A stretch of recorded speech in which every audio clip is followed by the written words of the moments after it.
आज हम बात करेंगे दुनिया के 7 अजूबों में से एक, उस दीवार की जो अंतरिक्ष से भी नजर आती है, चीन की महान दीवार। क्या आपने कभी सोचा है कि इस पत्थर के ढांचे को बनाने के लिए कितनी लाशें बिछानी पड़ी थीं?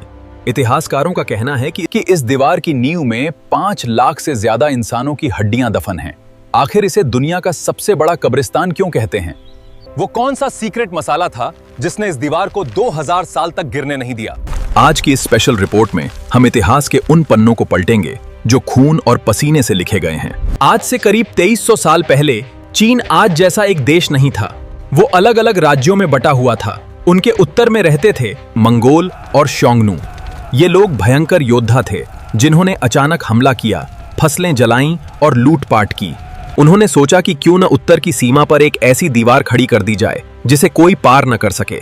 यहीं से शुरू हुआ इस विशालकाय ड्रैगन का निर्माण। इस दीवार को बनाने के लिए सिर्फ मिस्त्री ही नहीं, बल्कि लाखों किसानों, आम नागरिकों और कैदियों को जबरन काम पर लगाया गया। क्या आप कल्पना कर सकते हैं? दिन के 18-18 घंटे काम, कड़कड़ाती ठंड और खाने के नाम पर सिर्फ मुट्ठी भर अनाज। कहते हैं कि जो मजदूर काम करते करते दम तोड़ देता था, उसे दफनाने के लिए कहीं और नहीं ले जाया जाता था। उसे वहीं दीवार के पत्थरों के बीच या नींव में दबा दिया जाता था। इसीलिए इसे मौत की दीवार भी कहा जाता है। यहाँ लाखों आत्माएं दफन हैं, जिनकी चीखें इस हवा में हमेशा गूंजती रहेंगी। आज के दौर में हम सीमेंट का इस्तेमाल करते हैं, लेकिन 2000 साल पहले क्या था? वैज्ञानिकों ने जब इस दीवार की जांच की तो वे दंग रह गए। ईंटों को जोड़ने के लिए चावल और चूने का इस्तेमाल किया गया था।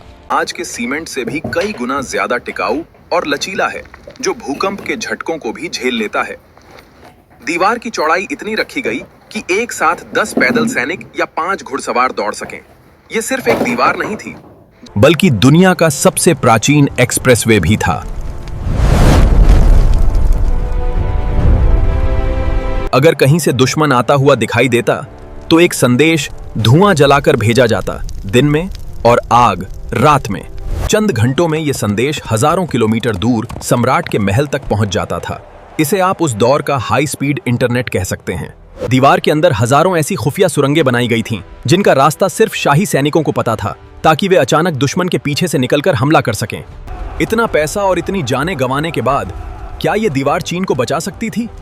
सच तो यह है कि जब चंगेज खान जैसा ताकतवर हमलावर आया तो उसने दीवार को नहीं तोड़ा, बल्कि एक गद्दार सेनापति को रिश्वत देकर दीवार का दरवाजा ही खुलवा लिया। दीवार तब तक ही सुरक्षित है जब तक उसे बचाने वाले वफादार हों।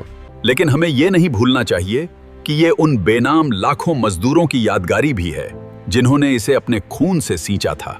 अगर आपको ये वीडियो पसंद आई तो इसे शेयर करें और कमेंट में बताएं क्या आप इस रहस्यमयी दीवार को करीब से देखना चाहेंगे।